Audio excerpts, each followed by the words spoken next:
Right. Well, first, I really have to say thank you for the previous presentation. I found that terribly impressive. I love the data and nice to hear those different points of view. Now I've got a presentation somewhere here that I'd like to throw up at you. I just have to get the system to work. Come on, I should have share a screen somewhere here. There it is. But again, Cenk, very well done. Loved it. Looking forward to a copy of it at some stage. Let's see if this gets to share. Right. Hopefully you can all see that. Now, yes, we can see. In the words of Sinan Ulusoy, who wrote the preface to this conference, can cooperation over renewable energies, etc., address issues in the Mediterranean basin? Well, I'm answering this from a transdisciplinarian or multidisciplinarian aspect of this call. I'm not a political scientist, but I'm a designer and informally established the Human Power Initiative at this university several years ago as a rejection of the engineer's mantra, no, it can't be done. The purpose of the Human Power Initiative is to specifically address, sorry, I've got a problem here, there we go. The purpose of the Human Power Initiative is specifically to address the issues of urban mobility. We've developed a European-wide network which includes some of Europe's preeminent experts in the field of urban activism and public space. Our activities have gained endorsement from the United Nations Habitat Entity, amongst other notable endorsements. Public space and urban mobility are completely interlocking, which is why I wanted to talk about emergent social dimensions. These activities have a direct effect on the environment and in turn also has social and political dimensions for every city in the Mediterranean basin and across the rest of Europe. For those not familiar with the terminology, public space encompasses every square meter of space that is not living space and obviously includes road. Urban mobility is about traveling between one's residence and workplace, an action that accounts for a striking 80% of all road activity, consuming 10 to 15% of our lives when we are awake. Urban mobility has a significant relationship with public space, a highly contested dimension of any city. In the Mediterranean basin, public space has an unfortunate long history of being hotly contested between profit-making and human activity, despite the almost overwhelmingly pleasing weather and delightful scenery of the region. As the world moves forward, a new etymology has crept into the jargon of the design of cities and the functioning of urban mobility. Today we talk of sustainable urban mobility. This has become the common parlance and no doubt reflecting the growing awareness of the UN Habitat Sustainable Development Goals, otherwise known as SDGs. The means of addressing urban mobility, that means addressing urban mobility in greater depth. Let's start with a tree. Every sociologist, political scientist, or other students of the humanities, which includes designers, there is something known as the human condition with characteristics that define us as uniquely human. We all know how to love. We also can be in love with artistic expression, how humans enjoyed trading and commerce since the beginning of time and so on. It could also be claimed that humans are genetically wired to have feelings about trees, possibly because humans evolved from an environment where there were a lot more trees. But if we look around today, we have really screwed that up with a fantastic concrete jungle that we refer today as civilization, breeding COVID, and so many other forms of disharmony. The need for sustainable urban mobility was unheard of 125 years ago, when city streets were alive with people, animals, trees, somehow thriving in an almost organic sustainability if we weren't at war. The cities functioned well enough without cars to develop into the cities that we know today. People were everywhere, as is well illustrated in the painting of the Arc de Triomphe, only to be overtaken by the ubiquitous car when cities went from being human-centric to car-centric, and overtaken by pollution. For obvious reasons, the Paris Agreement and the European Union and UN Habitat SDGs have pressed for sustainability of cities. Let's jump to an American city, going back just 100 years to Manhattan, and look at the gentleman standing in the middle of the road. He's not moving. Once upon a time, people occupied the public space of streets. Graeme, Yep. sorry, I'm really sorry to interrupt you, but I think we cannot see your pictures. I mean, is that deliberate? Absolutely not. If you lower down if you lower down your text a little bit, then maybe we will. Maybe I need to press another button, Sinan. I'm really sorry about that. No problem. We see your text and the pictures on. You can lower the hang on. text.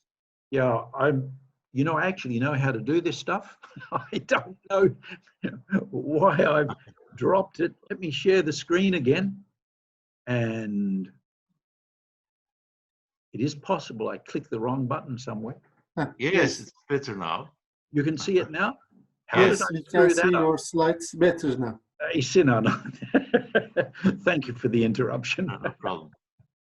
Let's just click back for a second. I was trying to say, I would like to see those nice pictures, you know. After all those graphs, Cenk, I preferred your graphs in some way, but I'm a designer, not a scientist, and therefore I'm going to show pictures. I was trying to say that we humans love trees, and that's part of being human, and that's relevant to the rest of what I'm trying to say.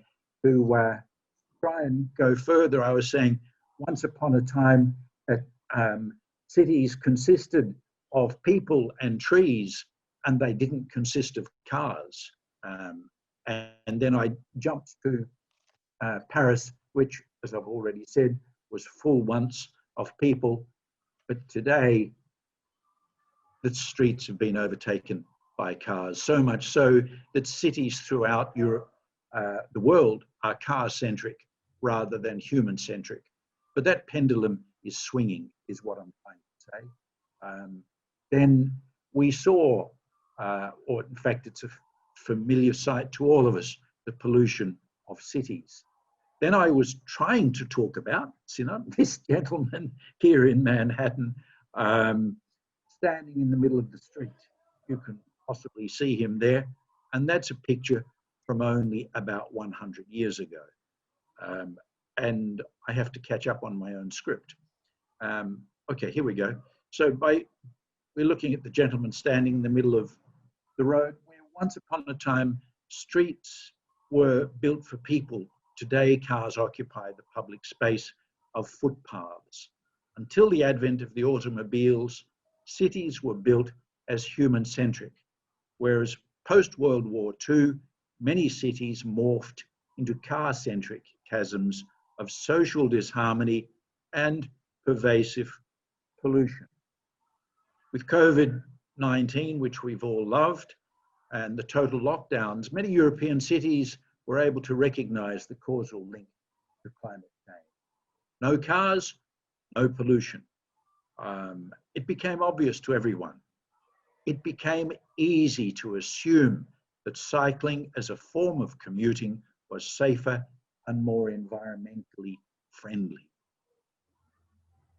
Across the world, articles were published drawing attention to bicycle sales, and articles, particularly as fearful commuters shunned public transport if they could, and anyone in the bicycle industry have just had the best summer of sales anywhere. Municipal authority, throughout the world, there was article after article extolling the virtues of cycling. Then, of course, the municipal authorities rushed to accommodate commuters opting for soft mobility with a knee-jerk reaction by increasing bicycle lanes. There was a predictable pushback with claims of killing trade on high streets, and somehow extra bicycle lanes were unfair on motorists. With COVID and clean skies in the rearview mirror, a lot of stakeholders are now making noises about a return to the way it was, pollution or no pollution, so long as the driver is not inconvenienced. Urban mobility, the act of transporting oneself, yes, the slide is blank, Sinan, blank for the moment. Urban mobility, the act of transporting oneself between home and office, doesn't all have to be fueled by polluting engines. There is something we call human power. It's very sustainable, environmentally friendly, resilient, and so on. And human power is what has built cities for millennia.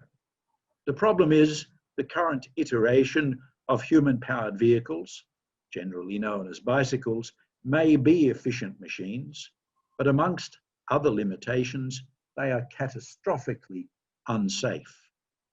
With a serious spike in fatal accidents for cyclists since COVID changed our streets, the bicycle response does not appear to have ameliorated sustainable urban mobility. New bicycle lanes will not solve mobility problems until we start to think about the very vehicles we use. Solutions to urban mobility don't have to be binary, just 2 or 4 wheels. Automotive manufacturers, though, seem reluctant to change, preferring to dream that we will all enjoy traffic jams and problems with parking associated with 4 wheels. Classic thinking: use electric vehicles, buy electric vans. But how does that work in European cities? Until we start to recognize the value of human-powered vehicles, you may be surprised what can safely be carried on the simplest of vehicles. So let's connect some dots and relate this directly to the Mediterranean basin. The day of the car is over. There is not a manufacturer in Turkey or around the Mediterranean that is dreaming of a long future for the automotive sector, even if personally you haven't seen these changes coming. Combine that notion with the next notion that every single individual recognizes the importance or value of trees at some level and a need for greener cities, including more democratic parks and public space, particularly in tourist sites along our coastlines. So the million-dollar question: what is stopping municipalities adopting more sustainable urban mobility or greater access to public space? In short, the blockage has not been a lack of political will, in my own experience, even here in Izmir, but a lack of technical solutions that ensure access and connectivity for every urban citizen, whether they are living in a dense urban setting or spending summer at a tourist site. There is going to be systemic change in sustainable urban mobility. There has to be change about the types of vehicles we use. Solutions have come and gone, failing for a plethora of valid reasons, but genuinely sustainable urban mobility is only just around the corner. It is only by thinking outside the box we will see entirely car-free cities emerging in the very foreseeable future. Then transnational, interdisciplinary collaboration will be required to transform public space, to encourage mobility solutions that you haven't even seen yet. When I started professional life sometime last century, I designed buildings that included trees built into the structure. And a lot of engineers told me, no, it can't be done. Today we see a plethora of new buildings emerging in cities. Today we call them vertical forests, yet again demonstrating the organic genetic relationship mankind has with trees. Since the establishment of the Human Power Initiative, we have focused on the development of sustainable urban mobility, culminating in patents and designs for lightweight vehicles that function via a hybrid power system based on human pedaling and a small electric motor. Our vehicles are continuously recharging. In other words, no recharging from the national grid is required. Silent, non-polluting, lightweight vehicles with a wide range of uses.